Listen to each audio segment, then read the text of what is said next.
Hybrid proxy war को समझते हैं, जानते हैं कि भारत और इजराइल क्या सोच रहे हैं। गुफ्तगू करेंगे। मेरे साथ मौजूद हैं brigadier retired Haris Nawaz, defence analyst, साबिक सूबाई वजीर दाखिला। बहुत शुक्रिया ब्रिगेडियर साहब फॉर योर प्रेशियस टाइम, जज़ाकल्लाह खैर।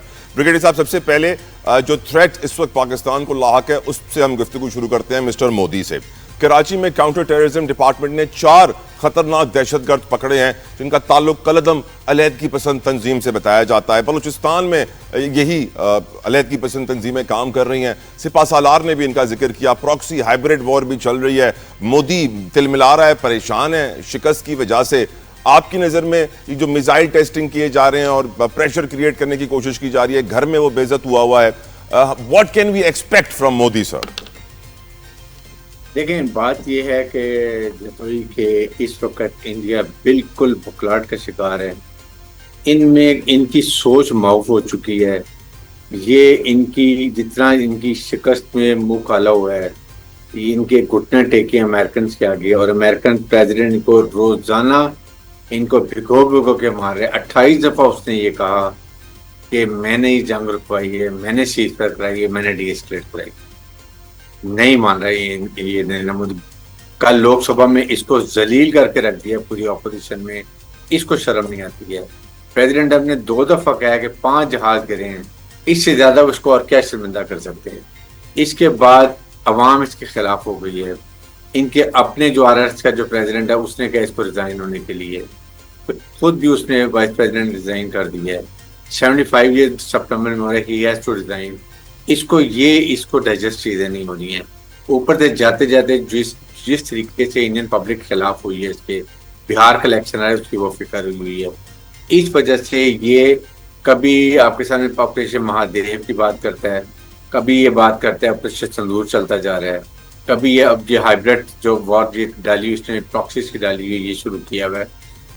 इसको मेरे ख्याल में इसको अब रियलाइज हो गया है कि पाकिस्तान से के साथ लड़ाई करना अब इसके बस की बात नहीं है। पाकिस्तानी फौज बहुत आगे निकल गई है, टेक्नोलॉजी में भी, साइबर वॉरफेयर में भी कन्वेंशनल वॉर में भी, और स्ट्रेटेजिक वॉरफेयर में तो हम इससे वैसे मिसाइल टेक्नोलॉजी में इससे बहुत आगे हैं।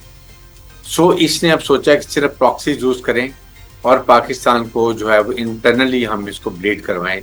जो कि chief army staff field marshal Asim Munir ने बड़ी क्लियर किया कि हम अब इसमें ये वेरी क्लियर, क्योंकि ईरान से भी इसका रास्ता बंद हो गया। ईरान ने 4 बार से इनको निकाल दिया। पाकिस्तान ईरान के बेस्ट ऑफ रिलेशनशिप हो गए हैं। तो वहाँ से जो BLF को ट्रेनिंग दी जाती थी वो भी ख़त्म हो गई। अफगानिस्तान की पॉलिसी चेंज हो गई जब से चाइना में जाके मीटिंग हुई फॉरेन मिनिस्टर्स की। वहाँ पर TTP को भी उन्होंने डिसम करना शुरू कर दिया है। वो इनको गजनी में दूर ले जाके बॉर्डर से दूर इनको वहाँ पर लेके जा रहे हैं। अफगान नेशनल जो TTP के साथ मिलके दहशतगर्दी करते थे उनको डिसम कर रहे हैं, अरेस्ट कर रहे हैं। So things are improving. Issue ये है कि पाकिस्तान को इस वक्त दुनिया में बहुत बड़ा हाई स्टेचर मिल गया इस रीजन के लिए। Pakistan is known as a now regional stabiliser. India is nowhere, India is totally isolated.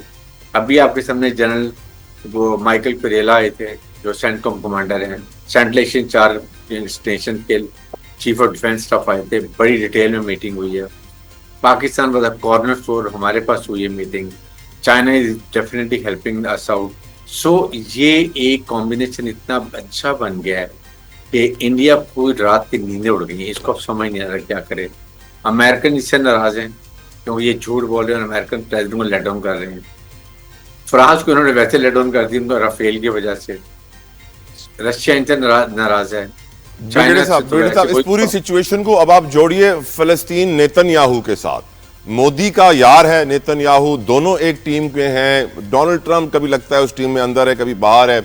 आपकी नज़र में जो फलस्तीन में इस तरह भूख से मार रहे हैं लोगों को, खाना नहीं दिया जा रहा उन्हें, जो फेमिन और स्टारवेशन की जा रही है, ये मतलब इस तरह का जुल्म मैंने अपनी जिंदगी में मैंने तो नहीं देखा था सर, मुझे आपका नहीं पता, लेकिन दुनिया भी देख रही है, खामोश है। यूरोपियन कंट्रीज शोर मचा रहे हैं। पाकिस्तान मैं नहीं देख रहा कि इतनी आवाज उठा रहे हैं। हाँ, ये पाकिस्तान सऊदी अरब की तरह कह रहे हैं कि हम इजराइल को तब तक नहीं मानेंगे जब तक फलस्तीन की रियासत का कयाम नहीं होगा। लेकिन आपकी नजर में आखिर हल क्या होगा, एंड गेम क्या होगी इस पूरी सिचुएशन की ब्रिगेडियर साहब?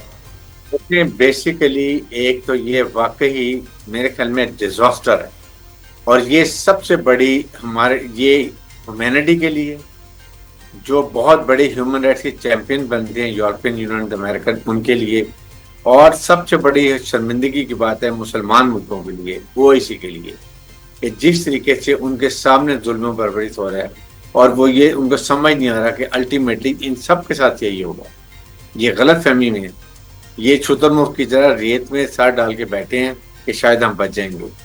وہ تو ایران نے ان کو بچا دیا کہ اس نے بڑا ریزیڈنٹ قوم نے شو کیا، اس نے ان کو اسرائیل کو ایسا سارٹ آؤٹ کیا کہ وہ ان کو سمجھ آ گئی کہ ہر ایک قوم ایسے عراق، لیبیا، سیریا کی طرح نہیں کر سکتے. لیکن آپ کے سامنے جو ظلم ہو رہا ہے یہ کوئی برداشت کر سکتا ہے؟ اوور 1 لاکھ لوگ مر چکے ہیں، جو ملبے تنے ہیں وہ میں انکلوڈ کر کے 5 لاکھ لاپتہ ہیں، 5 لاکھ لاپتہ ہیں سر.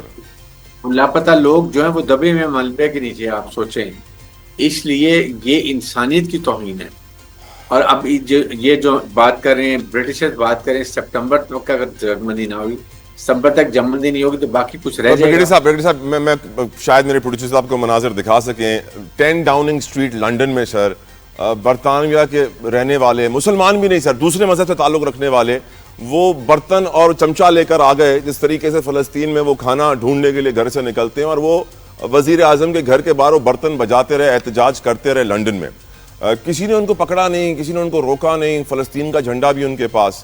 سیڈلی پاکستان کی بات کریں تو سر آپ جانتے ہیں سینیٹر مشتاق بڑا ایکٹیو رہے اس کیس کے اندر اور وہ احتجاج کرتے رہے، ان کو اٹھا لیا جاتا فیملی کے ساتھ. تو جو نان مسلم کنٹریز ہیں وہاں فلسطین کے لیے اوپنلی احتجاج ہو رہا ہے، اور جو مسلم کنٹریز ہیں مسلسل بیان دے رہے ہیں فلسطین کے حق میں، وہاں پہ احتجاج کو دبایا جا رہا ہے. اس کی کیا وجہ ہے؟ اس کی وجہ آپ سمجھ جائیں کہ کیا کنٹرول ہوا ہوا ہے اور کس طریقے سے کچھ ملکوں نے ان کو ریکگنائز کیا ہوا ہے، کچھ ریکگنائز کرنے کے دہانے پہ بیٹھے ہوئے ہیں.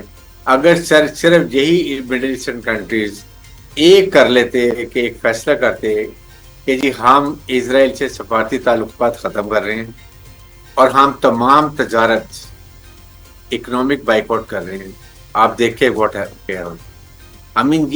یہ کیسے ان کو رات کو نیند آتی ہے کہ جس طریقے سے وہاں آپ جب تصویریں دیکھتے ہیں کہ بچوں کی ہڈیاں نکلی ہوئی ہیں، ماں نے گلے سے لگایا ہوا ہے.